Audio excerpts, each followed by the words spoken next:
we here and there we read or we hear that who is this Baba Sahib Ambedkar? He did not write the constitution. There are so many people who wrote the constitution. Have you heard about this? He is there only as a chairman of the drafting committee, but he is not the one. What is Ambedkar's contribution to constitution? We hear that.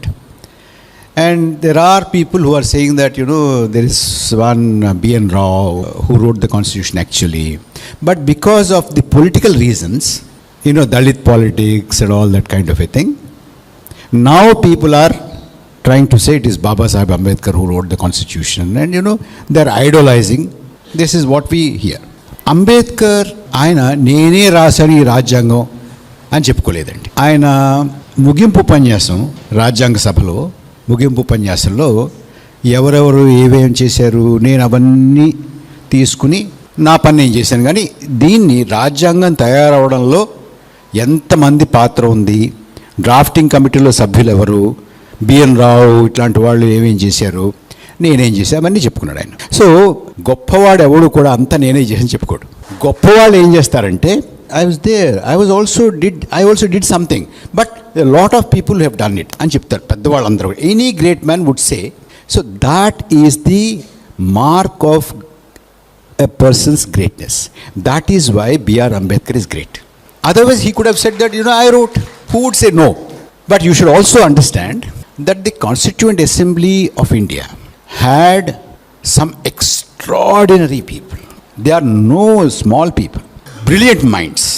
Imagine all over the world, constitutions to the newly independent countries were written by people and scholars in Britain.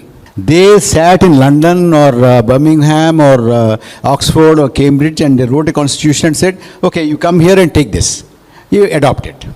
But not in India. Indian constitution was debated, discussed for more than 1.5 years. Our Constituent Assembly began its work much before independence. When the British decided to depart from India, they constituted an assembly and then said, okay, you write your constitution. And it sat and debated every clause. Most important clauses were debated and discussed. Each clause the drafting committee came up with. People said that is not the word. This is not the way it should be structured. And who defended? It was B.R. Ambedkar who defended each and every word that was written in the constitution. That was formulated by the drafting committee. Now, some people are claiming that B.N. Rao is the one who wrote. B.N. Rao is a very eminent scholar. You see, if you acknowledge somebody's greatness, that doesn't mean my greatness or your greatness is less.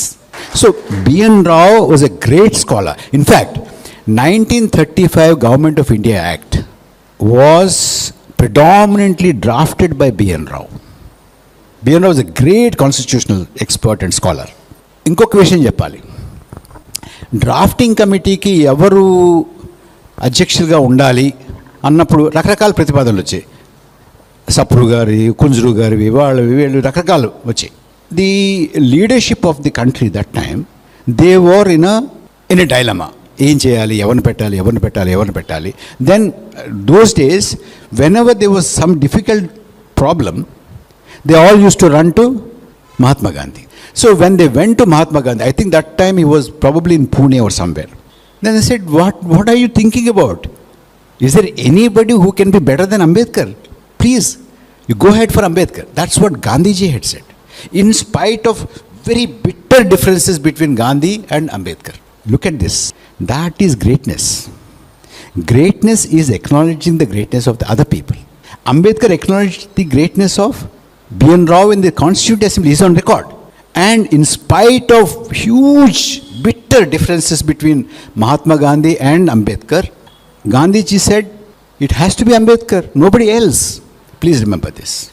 N.G. Ranga moved the proposal to have B.R. Ambedkar as the chairman of the drafting committee. So, drafting committee చైర్మన్గా BR Ambedkar అవ్వడానికి తెలుగు నేలకి సంబంధం ఉంది.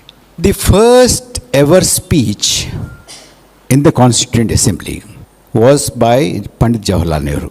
It was the objects resolution speech. He moved the objects resolution. Professor, that was a great resolution. It became even greater by the amendment that was brought in by B.R. Ambedkar. And the greatest thing about the Constituent Assembly was that if somebody like Jawaharlal Nehru moved a resolution and Ambedkar moved an amendment to it, the Assembly accepted it. That's the greatness. It's not easy. Because you see, Jawaharlal Nehru ఆ resolution move చేసినా కూడా, అంబేద్కర్ దానికి సవరణలు చేసినా కూడా assembly Ambedkar చెప్పింది ఆ సవరణ ఉండాలన్నారు. ఆ సవరణ ఉండాలంటే జవహర్లాల్ నెహ్రూ ఉండాలి అన్నాడు. గొప్ప విషయం కదా. I want you to know these things because ఇవాళ రాజకీయాల్లో ఎంత కక్ష, కార్పణ్యం, ద్వేషం ఇన్ని ఉన్నాయో అది కాదు. ఇది మొత్తం దేశానికి సంబంధించినటువంటి ఒక డాక్యుమెంట్, దేశ భవిష్యత్తును నిర్దేశించేటటువంటి document.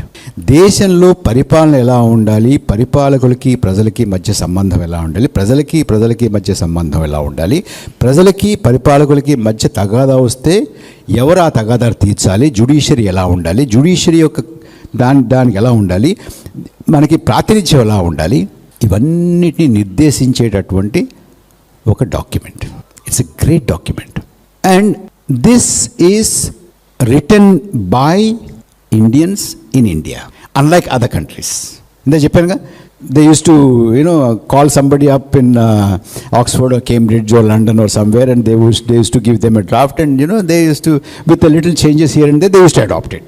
And there are some more people who would say, after all, it is a slight improvisation on 1935 government of India act అని కూడా వింటారు మీరు. ఇంకొంచెం అటు ఇటు ఏదో చేసి ఉంటారు అన్నారు. But way did 1935 act come from?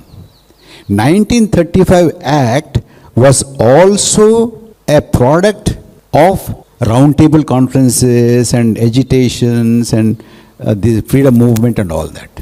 So 1935 also was an Indian product and after that 1950 document is also an Indian product. Please understand this. This constitution, what is the background when the Constituent Assembly was meeting? రాజకీయ నేపథ్యం ఏమిటి? British వారు ఈ దేశాన్ని వదిలి వెళ్ళడానికి నిర్ణయించుకున్నారు. ఈ దేశాన్ని విడిచి వెళ్ళాలని నిర్ణయించుకుని దేశంలో అల్లకల్లోలం, దేశాన్ని విభజించాలని కొంతమంది, విభజించదని కొంతమంది. సరే విభజించాలి అని నిర్ణయించుకున్నారు.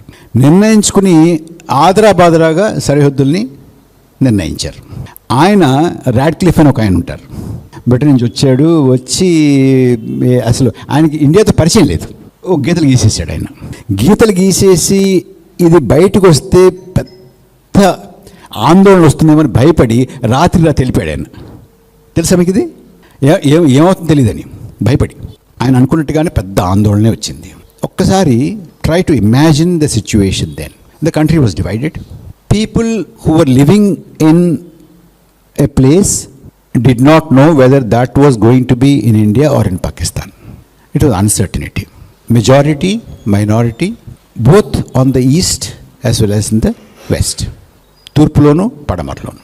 ఇక మత కలహాలుగా, అర్థం లేని మత కలహాలు, హింస, ప్రజ్వరిల్లిపోతున్న హింస. ఇటు నుంచి అటు ఒక 100 మంది 200 మంది బయలుదేరితే ఆ పక్క చేరేటప్పటికి ఈ 100-200 మంది రైల్లో శవాలుగా వెళ్ళారు. అటు నుంచి 100-200 మంది బయలుదేరితే ఇటు వచ్చేప్పటికి అవన్నీ శవాలుగా వచ్చాయి.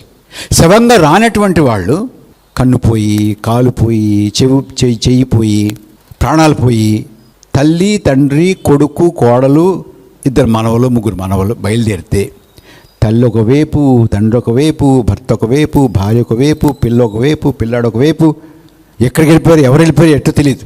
అటువంటి పరిస్థితులు ఇటు రావడం, ఇటు నుంచి అటు వెళ్ళడం. మనం ఇటు చూద్దాం ముందు. వీళ్ళందరూ రావడం, అక్కడ కాంతిశీకుల శిబిరాల్లో, refugee camps, they were all housed in refugee camps, and they would say, look, we are all comfortable people. We had businesses, we had industry, we had lands, we had jobs. But today, we ran with nothing, with just the clothes that we were wearing. And today we are sleeping here in the open, in the refugee camps. And, standing in the queue, waiting for a couple of rotis and some dal, that kind of a thing. Absolutely horrible sanitary conditions. And very comfortable people also. That was the situation. And what would be their mind? ద్వేషం ఉంటుంది. మమ్మల్ని వాళ్ళు నరికేశారు, మమ్మల్ని వాళ్ళు చంపేశారు, మా పిల్లలు అయిపోయారు, మేము ఇలాగ అయిపోయాం, మేము అన్నీ వదిలిపెట్టేసి కట్టుబట్టలతో రావాల్సి వచ్చింది, మా బతుకులు ఇలా అయిపోయినాయి. ద్వేషం ఉంటుందా? ఉంటుంది, సహజంగా ఉంటుంది. వాళ్ళు అంత ద్వేషపూరితంగా వచ్చిన తర్వాత కూడా పోనీ ఏమన్నా అదే comfortable? No, they are not comfortable. For months and months they were living like this. And that was the time when the Constituent Assembly was meeting in Delhi. All these refugee camps were in Delhi. Forget about the East for a while. కాందిశీకులు శిబిరాల్లో వీళ్ళందరూ ఉండి ద్వేషం రగిలిపోతుంది లోపల, కోపం, ఆగ్రహం. And who were the people who were sitting in the Constituent Assembly? Most of them, big people, important people, were also in the government. They used to discharge their government duties till about afternoon, and in the afternoon or so they used to come to the assembly and discuss what should be the constitution. Imagine the kind of pressure, the kind of tension. And the princely states, Hyderabad, Junagadh, Gwalior, ఇవన్నీ చిన్న చిన్న రాజ్యాలు చాలా ఉన్నాయి కదా, 500 చిల్లర ఉన్నాయి. అవి ఇంకా పూర్తిగా భారతదేశంలో విలీనం కాలా, ఇంకా నెగోషియేషన్ జరుగుతున్నాయి. So the country was not yet integrated. ఎంత కేయాటిక్ కండిషన్ ఆలోచించండి ఒకసారి. అంత కేయాటిక్ కండిషన్స్లో, అంత ఒత్తిడిలో, అలాంటి పరిస్థితుల్లో constituent assembly was meeting, and these people were there with lot of anger, with lot of hate. And when these people were going to the assembly, you can imagine they would see all this. ఆ సందర్భంలో దేశం విడిపోయి, మత ప్రాతిపదిక మీద విడిపోయి, ఒక మతం వారు ఇంకొక మతం వారు కలబడి, నిన్నటి వరకు ఇరుగు పొరుగు, they were friends, they were colleagues, they were doing business together. But today they are sworn enemies, they are killing each other. That was the political atmosphere. And that time, with that background around, these people were meeting. In spite of that, our leadership, they said this country belongs to everybody, not just for people of one religion. It's simply great. I don't think any country, any leader could have said this at that time. Today it's easy for me to say, for you to say, or for some people not to say. That's a different thing. But at that time, given that situation, to say that this country belongs to everybody and everybody belongs to this country is extraordinary. Don't you think so?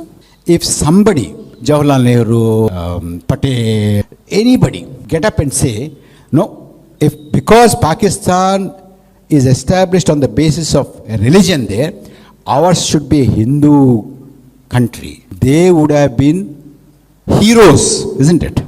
But they did not say. They said this country is not born, is not going to be on the basis of a religion.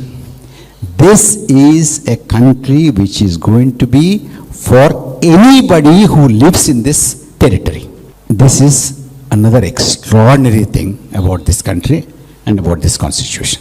Because nation state was, people, most historians say nation state was born in 1648 after the Treaty of Westphalia in Germany. That is when the nation state was born. But there are scholars who would show that the precedents for the nation state, or the seeds for nation state, were sown in 1492. 1492 నుంచి evolve అవుతూ వచ్చింది ఈ concept. అంటే టెరిటరీలో ఎవరు ఉండాలి, మన వాళ్ళే ఉండాలి. అది భాష మాట్లాడేవాళ్ళు కావచ్చు, మతాన్ని అవలంబించేవాళ్ళు కావచ్చు, ఒక జాతి కావచ్చు, అందరూ తెల్లగా ఉండేవాళ్ళు కావచ్చు, రకరకాల. They are different criteria. అంటే ఒక హోమోజినస్ కమ్యూనిటీ డైవర్సిటీ లేనటువంటిది, అందరూ ఒకేలాగా ఉంటేనే మనం రాజ్యాన్ని ఏర్పాటు చేసుకోవచ్చు, ఏ సమస్య లేకుండా మనం పరిపాలన చేసుకోవచ్చు అనేది నెమ్మదిగా 1492 నుంచి మొదలయ్యి 1648కి ఒక క్రిస్టలైజేషన్కి వచ్చి అక్కడి నుంచి నేషన్ స్టేట్స్ ఫార్మ్ అవడం మొదలుపెట్టినాయి. So since then the defining thing is homogeneity, uniformity, either linguistic homogeneity or racial homogeneity, religious homogeneity, cultural homogeneity, that kind of a thing. ఇవాళ మనం ఇక్కడ వింటున్నాం కదా ఇవన్నీ, అలాంటివి అక్కడ ఇదే కొత్తది కాదు. మొన్న ఎవరో చెప్తున్నారు, ప్రధానమంత్రి గారు అనుకుంటా, రామ్నాథ్ గోయంకా లెక్చర్లో, India is not only emerging market, it is also emerging model. Emerging model కాదు, ఇది 1648 మోడల్. ఇది చరిత్ర తెలియని వాళ్ళకి ఎమర్జింగ్ మోడల్ కింద కనపడవచ్చు, కానీ ఇది actually this is as old as 1648 if not 1492. ఈ model unique in the world. మీరు ఎక్కడి నుంచైనా తీసుకోండి. రీసెంట్ ఎగ్జాంపుల్, ఇప్పుడు పాకిస్తాన్ మన పక్కనే ఉంది కదా, మత ప్రాతిపదిక మీద, ఇజ్రాయెల్ మత ప్రాతిపదిక మీద, యూరోప్లో ఉన్న మిగతా దేశాలన్నీ భాష ప్రాతిపదిక మీద ప్లస్ కల్చర్ ప్రాతిపదిక మీద, జర్మనీ కానీ, ఫ్రాన్స్ కానీ, ఇంగ్లాండ్ కానీ, మరొకటి కానీ, స్పానిష్ కానీ, ఇటలీ కానీ, పోర్చుగీస్ కానీ, ఇవన్నీ. అమెరికా అక్కడ ఉన్నటువంటి వాళ్ళు, అంటే వీడు వెళ్ళి ఖాళీగా ఉన్న దేశంలో వెళ్ళి ఇమిగ్రెంట్స్గా లేరండి, అక్కడ లేరా, మనుషులు ఉన్నారుగా. వెళ్ళేప్పటికీ వాళ్ళు ఏం చేశారు, రక్తపాతం, వాళ్ళందరినీ మేమే ఉండాలి, మా వాళ్ళే ఉండాలి, యూరోపియన్లే ఉండాలి, ఇంగ్లాండ్ నుంచి వచ్చిన వాళ్ళు, అమెరికా నుంచి వచ్చిన, జర్మనీ నుంచి వచ్చిన వాళ్ళు, ఫ్రాన్స్ నుంచి వచ్చిన వాళ్ళు, స్పానిష్ నుంచి వచ్చిన వాళ్ళు, పోర్చుగీస్ నుంచి వచ్చిన వాళ్ళు, ఇటలీ నుంచి వచ్చిన వాళ్ళే కదా. మిగతా వాళ్ళు ఏం చేశారు? సో ప్రతి దేశము కూడా ఇంకొకటి వాసన పడకూడదు మన మీద అనేటటువంటి ప్రాతిపదిక మీద వాళ్ళ రాజ్యాల్ని ఏర్పాటు చేసుకున్నారు. భారతదేశం అలా చేసుకోలేదు. గొప్ప విషయం కదా. నౌ ఓవరాల్గా what is this country? This country is not for anybody. ఈ భాష మాట్లాడితేనే ఈ దేశంలో ఉండు, ఈ రకమైనటువంటి మతాన్ని అవలంబిస్తేనే ఈ దేశంలో ఉండు, ఇలాగా బట్టలు వేసుకుంటేనే ఈ దేశంలో ఉండు. ప్రధానమంత్రి అంటారు నాకు బట్టలను బట్టి కనిపెట్టేస్తున్నానని. అది కుదరదండి. మన దేశం యొక్క విలువ కాదు అది. So this is a country which is a divorce country. భాషలు కానీ, మతాలు, ప్రపంచంలో ఉన్న మతాలన్నీ ఉన్నాయి కదా. హిందూ మతం ఉంది, క్రైస్తవం ఉంది, ఇస్లాం ఉంది, బౌద్ధం ఉంది, జైనం ఉంది, జూయిష్ మతం ఉంది, అన్నీ ఉన్నాయి కదా. లేనిదేమీ లేదు ఇక్కడ. అందరికీ ఈ దేశం, ఈ భూభాగం, నివాసం, ఒక గృహం. This is what the Indian constitution has a uppermost in its mind. No other countries constitution has that. చెప్తారు. ఇప్పుడు ఫర్ ఇన్స్టెన్స్ ఒకటే చూడండి, అమెరికన్ కాన్స్టిట్యూషన్లో the first line, all men are born equal, created equal. Created ఈక్వలా? నువ్వు 1968 వరకు నల్లవాళ్ళకి నువ్వేమో ఓటే ఇవ్వలేదు. What created equal? you're only talking about, ante, you've not done it. But you know what India has done? India has given universal adult franchise from day one. No other country has done that. అంటే ఈ దేశంలో ఉన్నటువంటి common people మీద ఎంత విశ్వాసం ఉందో ఈ దేశ నాయకత్వానికి, ఈ రాజ్యాంగ కర్తలకి ఒకసారి అర్థం చేసుకోండి. నో కంట్రీ ఆడవారికి స్విట్జర్లాండ్ 1971 వరకు ఇవ్వలేదండి. 71, కెన్ యూ బిలీవ్ ఇట్? 68 వరకు అమెరికాలో నల్లవాళ్ళకి ఓటు హక్కు ఇవ్వలేదండి. ఓకే చెప్పారు, all men are created equal అన్నీ ఉంటే నమ్మద్దేమి. బట్ దిస్ కంట్రీ అలాంటివి ఏం చెప్పకుండానే అందరికి ఇచ్చారండి ఇక్కడ. దెన్ ఈ కాన్స్టిట్యూషన్లో యునీక్ ఫీచర్స్ ఏమిటి, దానికి అంబేద్కర్ కంట్రిబ్యూషన్ ఏమిటి with everybody else. But main mover, main proposer, main defender of these formulations was BR Ambedkar. This no doubt about it. And ఇంకో విషయం చెప్పాలి, what is the uniqueness of BR Ambedkar in the constituent assembly? ఈయన విశిష్టత ఏమిటి అంటే, depress class కాబట్టి, SC కాబట్టి ఒక ఆయన పెట్టండి ఇక్కడ, ఆయనతో ఉంటే గొడవ ఉండదు కాదు. No, if there are if there is anybody who had the longest experience with constitutional procedures, constitutional development of India, it was none other than B.R. Ambedkar. I'll tell you why. This is not to, make you feel nice about it and, praise this man. No.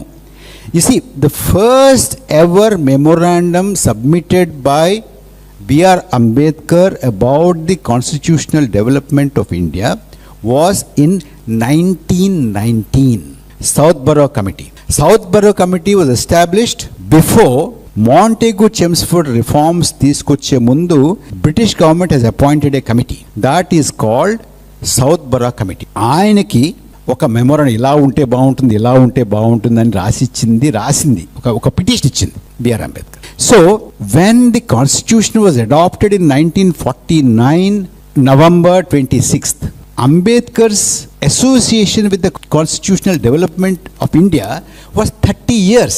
30 సంవత్సరాలు కింద మీద పడినటువంటి వ్యక్తి Ambedkar. Who else can be more qualified to be the chairman of the drafting? మనం ఊరికే ఆయన దళితుడు కాబట్టి ఆయనకి no there are solid reasons for crediting Ambedkar as prime inspiration behind the constitution of India. ఊరికే కాదండి, ఇండియన్ కాన్స్టిట్యూషన్లో there are the following important things: justice, liberty, equality, fraternity. Why? And in a country like India, these four concepts are the most difficult to realize and to implement. Isn't it? అందరూ ఒకలాగే ఉన్నారనుకోండి, అందరిది ఒకే మతం అనుకోండి, అందరిది ఒకే కులం అనుకోండి, అందరూ ఇంచుమించుగా ఏవి ఇబ్బంది లేకుండా బాగానే ఉన్నారనుకోండి, అసమానతలు ఏవి లేవు అనుకోండి, అది అందరూ జస్టిస్ అనొచ్చు, ఈక్వాలిటీ అనొచ్చు, ఫ్రెటర్నిటీ అనొచ్చు, లిబర్టీ అనొచ్చు, అనొచ్చు అన్ని. But this country is socially unequal, economically unequal, culturally unequal, linguistically unequal, diverse. You tell me the kind of injustice which is not found in India. You tell me the kind of inequality which is not found in India. You tell me the kind of anti-fraternal feeling which is not found in India. You tell me the things that are against liberty which are not found in India. Everything against these four cardinal principles of our constitution are in our civil society. Do you agree?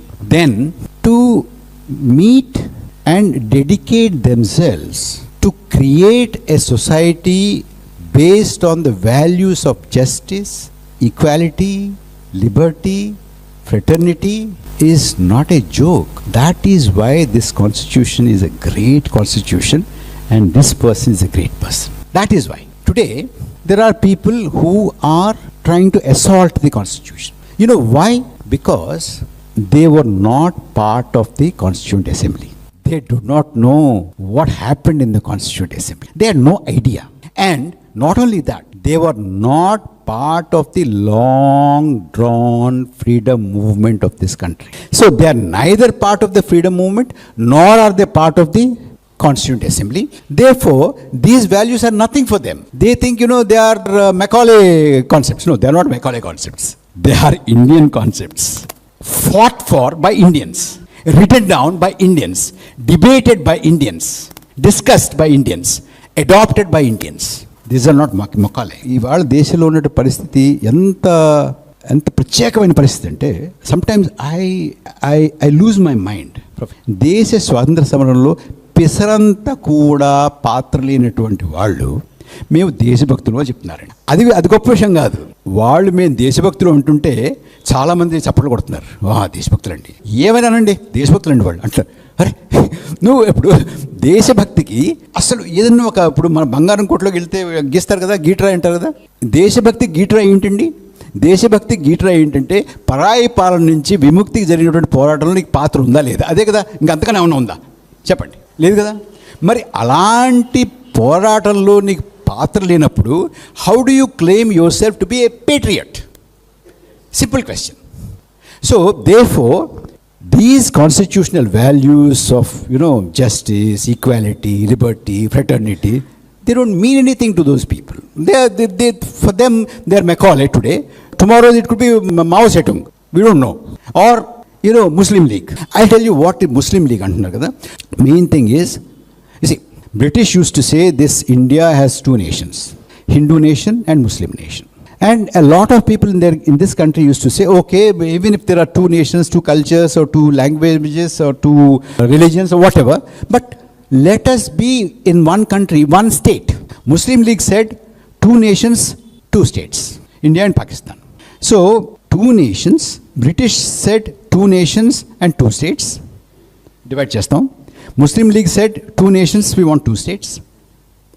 And some others said, two nations, unte unne, but one state, one country. Now, because these people, some people are today who are in the authority now, who are in power, they did not belong to all that. Now they are saying this country has two nations and this is our nation. And నువ్వు ఏదైనా తేడా ఉందా వెళ్ళు ఎక్కడికి go అంటారు కదా. It is in a way two nations two states. ఈ పొజిషన్కి ముస్లిం లీగ్ పొజిషన్కి తేడా ఏంటి పదే చెప్పు నాకు. Is there any difference? No. అందుకే ముస్లిం లీగు హిందూ మహాసభ కలిపి గవర్నమెంట్స్ పెట్టి 1939 తెలుసా మీకు? That is why, because two nations two states, two nations two states, వాళ్ళకి ఐడియా ఉంది వాళ్ళకి. Our constitution and the main principles piloted by somebody like B.R. Ambedkar, they wanted renda, mooda, why only Hindus and Muslims? There are Parsis here, there are Sikhs here, there are and Sikhs also wanted a different state, different country kada వాళ్ళు ఉన్నారు, మిగతా అనేక మంది ఉన్నారు. అలాగే there are many languages here. In fact, if you see, Bangladesh was created on the basis of language, not on the basis of religion. Religion అయితే పాకిస్తాన్లో ఉండిపోవాలి కదా. ముస్లిమ్స్ అంతా ఒక దేశం అనుకుంటే why Bangladesh had to go away? Because that is a linguistic nation in addition to whatever religion. So మనకు అలా చూసుకుంటే ఈ దేశంలో రెండు నేషన్స్ కాదు, ఎన్ని నేషన్స్ ఉండాలి? ఒక్కో భాషకు ఒక్కొక్క ఉండాలి, ఒక్కో మతానికి ఒక్కో నేషన్ ఉండాలి. ఇంత డైవర్సిటీ ఉన్నటువంటి ఈ దేశంలో however many nations you want to name that, but we are going to be one state, that is India, one country, that is India. That is the constitution. And what is the basis of that? ఎలా చేయగలమండి? How do you do that when there is so much of diversity? How can you bring them all together and make them stay in one? Justice will ensure that. నేను 10 మందిని అయినా కూడా I will get justice. By 90 people, they will look after me. That is the confidence that this document authored by Ambedkar gives. నేను ఎంత under privileged అయినా, నాకు మిగతా వాళ్ళు, ఈ దేశంలో ఉన్నవాళ్ళు నా అసమానతని కాదు, నేను కూడా వాళ్ళతో సమానమని నన్ను కూడా గుర్తిస్తారు అనే ఒక ధీమా ఈ రాజ్యాంగం ఇచ్చింది కాబట్టి ఈ దేశం నిలబడుతుంది. సో జస్టిస్ ఉంటుంది, ఈక్వాలిటీ ఉంటుంది. నిన్ను ముట్టుకోని ఇంకా నువ్వు ఇక్కడికి రాగా వీళ్ళు నీ గాయ తగిలితేనే నేను మైపడిపోతాను అనేది కాకుండా ఫ్రెటర్నిటీ, నువ్వు నేను వీఆర్ బ్రదర్స్ అనే అష్యూరెన్స్ ఈ రాజ్యాంగం ఈ దేశం ఇస్తోంది. సో ఫ్రెటర్నిటీ, ఈక్వాలిటీ, జస్టిస్, అది economic justice, equality, economic, fraternity ఇన్ని ఇస్తుంది. కాబట్టి ఇంత వైవిధ్యం ఉన్నటువంటి దేశంలో ఇలాంటి కాన్స్టిట్యూషన్, ఇన్ని సేఫ్ గార్డ్స్. కొంతమంది అంటారు, ఎందుకంటే వీళ్ళకి రిజర్వేషన్ ఎందుకంటే వాళ్ళకి అది ఎందుకంటే ఏమన్నా అల్లులా మనకి ఇలా మాట్లాడతారు. This country wanted to deliver justice to everybody because it also knew the kind of injustices that were perpetrated for thousands of years in this country. That is the Constituent Assembly. That is the drafting committee chairman. That is the value. ఎంత తేలిగ్గా మాట్లాడుతున్నారండి. వాళ్ళకి ఎందుకండి? వాళ్ళకి ఆ వక్ఫ్ భూములు ఏంటండి?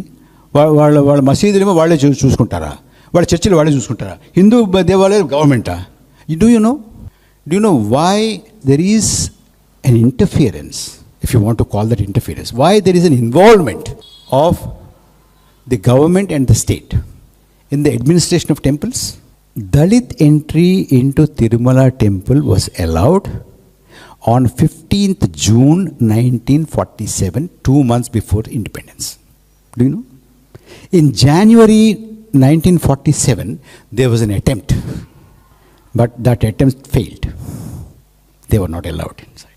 A special act was to be passed to make the entry of Dalits into Tirumala temple possible. And on 15th June, O.P. Ramaswamy Reddyar, who was the then Chief Minister of Madras, and one of his ministers who was a scheduled caste minister along with his wife, and some Dalits have entered the temple on the 15th of June 1947. Now tell me, should state interfere by making an act or not? మా temples మేము నడుపుకుంటాం, ఏం చేసావు? ఇప్పుడు ఇది తెలియక చాలామంది మొన్నటి వరకు టెంపుల్లోకి ఎంటర్ అవడానికి కూడా లేనటువంటి వాళ్ళు కూడా ఎందుకు అంటారండి, తెలియదు పాప వాళ్ళకి. మీకు వైకోమ్ సత్యాగ్రహ జరిగింది, ఐడియా ఉందా? కేరళలో వైకోమ్ అని ఒక ఊరు ఉందండి, అక్కడ ఒక టెంపుల్ ఉంది. ఆ టెంపుల్ గురించి ఒక పెద్ద ఉద్యమం జరిగింది 1924. చాలామంది మీరు చరిత్రలో అక్కడక్కడ రాసింది Vaikom Satyagraha is for Dalit entry into temple అని రాస్తారు మామూలుగా, కానీ సత్యం అది కాదు. అందులో గాంధీజీ పార్టిసిపేట్ చేశారు. ఎక్కువగా ఆ ఉద్యమాన్ని నాయకత్వం వహించి నడిపినటువంటిది ఈవి రామస్వామి. ఆ సత్యాగ్రహం దేనికో తెలుసా అండి?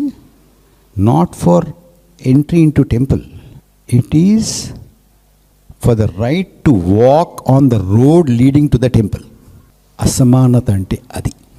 ఆ అసమానత లేకుండా ఉండాలి అని కాంక్షించింది భారత రాజ్యాంగం.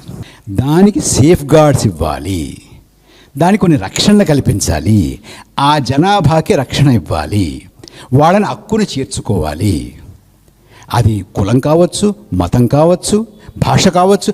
మీకు ఐడియా ఉందా? మీకు ఆంధ్రప్రదేశ్ రాష్ట్రంలో లింగ్విస్టిక్ మైనారిటీస్ ఉండేవి, మరాఠీ, కన్నడ, వాళ్ళకి రక్షణలు ఉన్నాయి. అది అడగండి, ఎందుకు వాళ్ళకి రక్షణలు ఎందుకని అడగండి, అడగరు. ఓన్లీ మతమే, ఓన్లీ కులమే వీళ్ళకి. అన్యాయం కదా? సో ఎనీ మైనారిటీ, అంటే what is the spirit of democracy? Democracy is not the rule of majority only. That is a very limited definition. Rule of majority by taking care of the minority. That is democracy. That is civilized life. Our constitution is that document. You have minorities, religious minorities, caste minorities, infirmities, weak people, disadvantaged people, exploited people, oppressed people. Who will take care of them? It is like equality is what? Equality is not ఏనుక్కి ఉడతకి పోటీ పెట్టి ఇద్దరిని చెట్టెక్కమంటే చెట్టెక్కగలవండి ఇద్దరు. దీని బలం దీంది, దాని బలం దాంది. వాళ్ళకి అలా ఎందుకు, వీళ్ళకి ఎందుకు? దాన్నేమో చెట్టెక్కడంలో పెట్టు పోటీ, దీన్ని పెద్ద పెద్ద బండరాళ్ళని ఎత్తే దాంట్లో పెట్టు. బండరాయిని నువ్వు ఎందుకు ఎత్తలేకపోతున్నాడు? ఉడతడితే ఏం చేస్తుంది పాపం అది? నువ్వు చెట్టు ఎందుకు ఎక్కట్లేదని ఏనుగు నడితే ఏం చేస్తుంది? That is there, this is there. So you need to take care of this diversity. నా డైవర్సిటీ ఈజ్ వైవిధ్యం. డైవర్సిటీని, వైవిధ్యాన్ని డివిజన్ కింద, వైరుధ్యం కింద చూపెడితే ఇలా తగులుతుంది దేశం. Hindu, Muslim, Christian, Buddhist, Parsi, Jain are diverse religions, not with differences, with diversities. వైవిధ్యాలు ఉన్నాయి తప్ప వైరుధ్యాలు కాదు. అది ఈ రాజ్యాంగంలో చెప్పారు మనకి. This is what we need to preserve. There is something called technical rationality. Technical rationality is very easy to understand. మనకి బ్రహ్మాండమైన ఎకనామిక్ గ్రోత్ రావాలంటే ఏం చేయాలి? ఇప్పుడు అందరినీ టాప్ మార్క్స్ వచ్చినటువంటి కుర్రాళ్ళు తీసుకుని 4-5 వడపోతలు పోసి filter them out, admit them into your class, they will all score first class. That is technical rationality. So in order to produce top class people, you take top people or qualified people, good people. There is a value rationality. Value rationality is very important for an unequal, diverse, unjust country like India. That is, I take bright people, but I also take people who are not bright because of their background. They are not bright because for generations they were not allowed even to go near the school. What do we do with them? You want to just leave them like that and go ahead with these 10-15 people? No. your rationality which has ideals in it, your rationality which is only technical is that one which I said. So if you have to choose for a country like ours, technical rationality or value rationality, our constitution chose value rationality. Is it right? Otherwise, there is no salvation for this country. Those people who have been away from school, away from science, away from knowledge, హలాన్ని ముట్టుకుంటే కళాన్ని ముట్టుకోవద్దు, కళాన్ని ముట్టుకుంటే హలాన్ని ముట్టుకోకలేదని చెప్పారు కదా. అది కాకుండా ఈ సొసైటీలో ఒక మార్పు తీసుకురావాలి, ఈక్వాలిటీ సాధించాలి, జస్టిస్ సాధించాలి, ఫ్రెటర్నిటీ సాధించాలి అంటే ఏం చేయాలి? ఈ కాన్స్టిట్యూషన్ చదువుకోవాలి, ఈ కాన్స్టిట్యూషన్ ఇంప్లిమెంట్ చేయాలి. ఇవాళ ఈ కాన్స్టిట్యూషన్ మీద విపరీతమైన దాడి జరుగుతుందా? మీకు ఇంకా తెలియట్లేదా? పూర్వం కాన్స్టిట్యూషన్ని సస్పెండ్ చేసాము, డెమోక్రసీని రద్దు చేసాము, పార్లమెంట్ రద్దు చేసాము, ఒక అర్ధరాత్రి ఒక ప్రకటన ఇచ్చేవారండి ఒక జనరల్ గారు వచ్చి. ఇట్ యూస్ టు బి కూ. మిలిటరీ వాళ్ళు వచ్చేసి, జీపులు వచ్చేసి, ట్యాంకుల్లో వచ్చేసి ప్రెసిడెంట్ని, పార్లమెంట్ మెంబర్స్ని, మంత్రుల్ని, గవర్నర్ని వాళ్ళందరినీ అరెస్ట్ చేసి లోపల పారేసి మేము పరిపాలిస్తాము అనేవాళ్ళు కదా. ఇప్పుడు అలా చేయట్లేదండి. ఇప్పుడు అలా చేయకుండా రాజ్యాంగాన్ని మనకు తెలియకుండానే మన కళ్ళ ముందే అలా అలా అలా అలా కోసి పారేస్తుంటే ఇది ఒకటే కదా, అదొకటే కదా, అదొకటే కదా, అదొకటే కదా అనుకుంటున్నాం. ఇది నెలలు 2 నెలలు పోతే ఇంత అవుతుంది. అది తడిపి మోపడి అంటారు చూడండి. అలాగే మాకు చిన్నప్పుడు మా స్కూల్లో మా మాస్టర్లు ఒక కథ చెప్పేవాళ్ళు. ఒక గిన్నెలో నీళ్ళు పోసి 2 కప్పలను అందులో వేసి అది తీసుకెళ్ళి పొయ్యి మీద పెట్టి మంట పెట్టామనుకోండి, కొంచెం వేడెక్కుతుంది. మా విజయభాను లాంటి కప్ప ఏముంటుందంటే, ఏదో ప్రమాదంగా ఉంది, అమ్మో మనం మాడిపోతామంటే, ఉడక నీకు పిచ్చా, ఎంత హాయిగా ఉంది, ఇందాక చల్లగా ఉంది, వెచ్చగా ఉంది, బాగుంది, మనకు వందే భారత్ వస్తుంది, జీడిపి ఎలా ఉందా అలా చెప్తుంటారు అనమాట. అవును కదా అనుకుంటా. ఇంకొంచెం పెరుగుతుంది. మళ్ళీ విజయభాను ఉంటుంది, బాబు ఇది ప్రమాదంగా ఉంది, ఇందాకన్నా బాగుంది, ఇందాక 7 డిగ్రీలు ఇప్పుడు 8 చక్కగా ఉంది. ఆ తర్వాత ఓ పావుగొడిపోతే ఇద్దరు పడిపోతారు. ఇప్పుడు మనకి నెమ్మదిగా వేడి పెంచుతూ మార్చేస్తారు మనల్ని. అలా కాకుండా మరుగుతున్న నీళ్ళల్లో 2 కప్పలు వేసాడు, ఒక్కసారి గింత పడిపోతాయి, దూకేస్తాయి కదా, దొరకవు మనకి. అంచేత ఈ రాజ్యాంగాన్ని, అంబేద్కర్ రచించినటువంటి రాజ్యాంగాన్ని, అంబేద్కర్ డ్రాఫ్ట్ చేసినటువంటి రాజ్యాంగాన్ని, ఇన్ని విలువలతో కూడినటువంటి రాజ్యాంగాన్ని కూలవేయాలంటే నెమ్మదిగా సెగ పెడతారంటారు చూడండి, అట్లా పెట్టుకుంటూ వస్తున్నారనమాట. దీనికి ఒక నేపథ్యం, ఇదంతా వాళ్ళది, మనకు సంబంధం లేదు, ఇది ఏం జస్టిస్, వాళ్ళు ఎందుకు ఊరికి మనం పెంచాలి, వాళ్ళు ఎందుకు చేయాలి, వీళ్ళని ఎందుకు సంతృప్తిపరచాలి, యు ఆర్ ప్యాంపరింగ్ దెమ్, ఇలాంటివి మాట్లాడుతుంటారు. ఏం ప్యాంపర్ చేస్తున్నారు? Why? How? Tell me one justification. 1931 round table కాన్ఫరెన్స్లో కాన్ఫరెన్స్ అయిపోయిన తర్వాత, ఆ రోజుల్లో ప్రస్తుతం మాట్లాడేవాళ్ళు అండి పెద్దవాళ్ళు, ఇప్పుడు మాట్లాడలేదు. గాంధీ గారు బయటకు వచ్చిన తర్వాత అడిగారు అనమాట, ఏమండి అంబేద్కర్ మిమ్మల్ని చాలా ఘాటుగా విమర్శిస్తున్నారని. You know what Gandhiji had said? Even if doctor Ambedkar spits on my face, I have to wipe it and go away. ఎందుకంటే మా వాళ్ళకి అనేక వందల సంవత్సరాలుగా చేసినటువంటి అన్యాయం అలాంటిది. So that is the thinking which informed the Constitution of India, that we have to take everybody along, make them equal, give them justice, make them as our brothers, fraternity. That is our Constitution.